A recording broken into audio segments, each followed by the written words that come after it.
एक समय की बात है। एक सुनारपुर नामक गांव था जो बद्रीनाथ धाम के रास्ते में आता था। बहुत से साधु संत उस गांव में रुकते और विश्राम करते थे। एक बार एक बहुत ही प्रसिद्ध संत कालिदास उस गांव में आए। कालिदास अपनी तपस्या से इतने शक्तिशाली थे कि कोई भी व्यक्ति उनसे कुछ भी मांगता तो वह उसे प्रदान कर देते थे। उसी गांव में एक श्यामलाल नामक व्यक्ति रहता था। जब श्यामलाल ने कालिदास के बारे में सुना तो उन्होंने अपनी पत्नी को बताया कि हमारे गांव में एक ऐसे संत आए हैं जो कोई भी इच्छा पूर्ण कर सकते हैं। जब श्यामलाल की पत्नी ने यह सब सुना तब वह बहुत ही प्रसन्न हो गई। श्यामलाल की पत्नी ने कहा, सुनो जी, हमारे लिए बहुत बड़ी मिठाई की दुकान मांग लेना। श्यामलाल ने जब दुकान की बात सुनी तो मैं बहुत ही प्रसन्न हुआ। उसने सोचा कि यही सही मौका है सभी लोगों को दिखाने का कि मैं कितना होशियार आदमी हूँ। दूसरे ही दिन श्यामलाल कालिदास जी के पास पहुंचा। कालिदास जी को देखने के लिए वहां पूरा गांव आया हुआ था।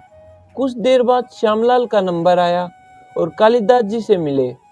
और श्यामलाल ने कालिदास जी से कहा, हे संत महाराज, मुझे अपनी आजीविका चलाने में बहुत कठिनाई आ रही है, इसलिए आप मुझे एक मिठाई की दुकान दे दीजिए जिससे मैं अपने परिवार का अच्छे से पालन पोषण कर सकूं।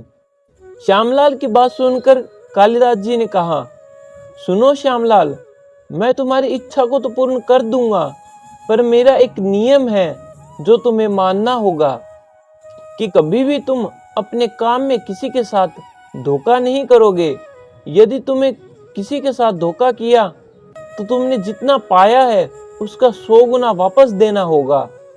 श्यामलाल ने एक पल विचार किया और कहा, ठीक है महाराज, मैं किसी के साथ भी धोखा नहीं करूंगा। और जब श्यामलाल अपने घर पहुंचा तो उसने देखा कि घर के बाहर एक बहुत बड़ी मिठाई की दुकान बन गई है। तो वह देखकर बहुत खुश हुआ। और ऐसे ही कुछ समय बीत गया और श्यामलाल की दुकान बहुत ही अच्छी चलने लगी।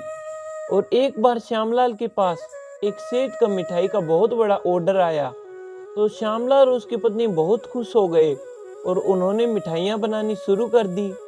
श्यामलाल ने देखा कि जितनी मिठाई का ऑर्डर आया है उसके पास उतना पर्याप्त दूध और सामग्री नहीं है और उसने यह सब अपनी पत्नी को बताया।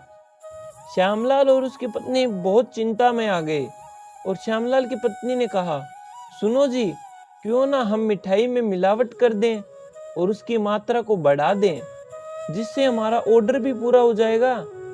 श्यामलाल ने एक पल सोचा और कहा, ये सही कह रही हो तुम। और श्यामलाल ने बात मान ली।